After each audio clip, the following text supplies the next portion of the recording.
The woman furiously rubbed 2 pieces of bamboo together, using every bit of strength she had, until a tiny spark finally appeared. She quickly covered the ember with dry grass, then carefully blew air onto it. Soon, thin wisps of smoke began rising from the bundle. Next, she placed the smoldering grass beneath a pile of prepared wood and continued blowing gently. Before long, she successfully started a fire on the deserted island. She immediately jumped with excitement, but the man watching from a distance looked completely unimpressed. As Linda's boss, even after the 2 of them ended up stranded together, Braley still believed he was superior. So even when Linda held a freshly cooked fish in front of him, he reacted with obvious disgust. At first, Linda ignored his attitude, but to her surprise, Braley started scolding her on the spot.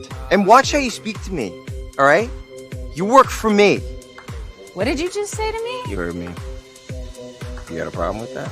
Linda remained silent. She had already decided she would never try to please Braley again. After watching Linda walk away without looking back, Braley initially did not care. Without Linda's help, he had no food, and his injured leg made everything worse. He sat beneath a tree for a long time, growing weaker by the hour, until he noticed an insect crawling across a nearby rock. Braley immediately dragged himself over, grabbed it, and shoved it into his mouth. Meanwhile, Linda had settled into a comfortable routine. When she saw Braley approaching her camp, she knew he was finally ready to give in. Sure enough, Braley began by apologizing, then asked if she could spare him some food. Linda found the situation almost amusing. Braley could tell she was laughing at him, but all he could focus on was the food spread across the table. Desperate to satisfy his hunger, he promised that if Linda shared even a little food, he would do anything she asked. In the end, Linda could not bring herself to refuse, and shared her meal with him. Over the following days, the 2 got along surprisingly well. With Linda taking care of him, Braley never had to worry about starving again, and Linda gradually developed a strange sense of satisfaction. She began teaching Braley everything she knew about wilderness survival, passing along all the skills she had learned over the years. Before long,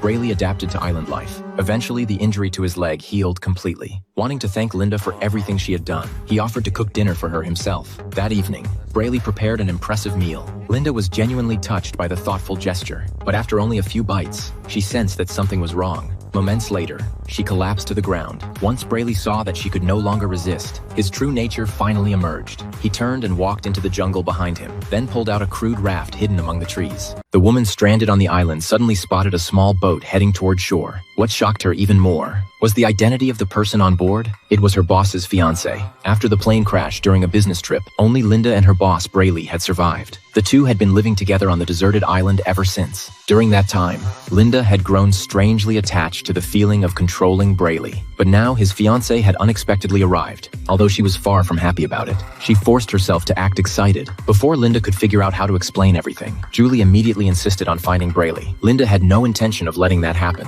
so she quickly volunteered to lead the way. As they walked back, Linda learned that the rescue mission consisted of only Julie and a boatman. At that moment, a dangerous idea crossed her mind. Earlier, she had nearly fallen from a cliff herself. If she guided them to that location, they might never come back. Not long afterward, they arrived at the area. Linda pretended to stop and tie her shoelace, allowing Julie to walk ahead. Just as she expected, Julie stepped onto a loose rock and instantly lost her footing. The boatman rushed forward to help, but he could not pull her up alone. He shouted for Linda to assist them, yet Linda made no move to help. Sometime later, Linda returned to the temporary camp, looking completely drained. She could not understand why she had done it. When Braley noticed her unusual behavior, he immediately sensed that she was hiding something. Their food supplies were running low, and Linda was in no condition to search for more. So Braley headed into the forest alone to hunt. While stalking a wild pig on the beach, he accidentally snapped a branch beneath his foot, alerting the animal. The pig quickly ran away. Braley cursed in frustration, but then something on the shoreline caught his attention. As he walked closer, he realized it was a human arm. The diamond ring on the hand looked painfully familiar. It was the engagement ring he had given Julie.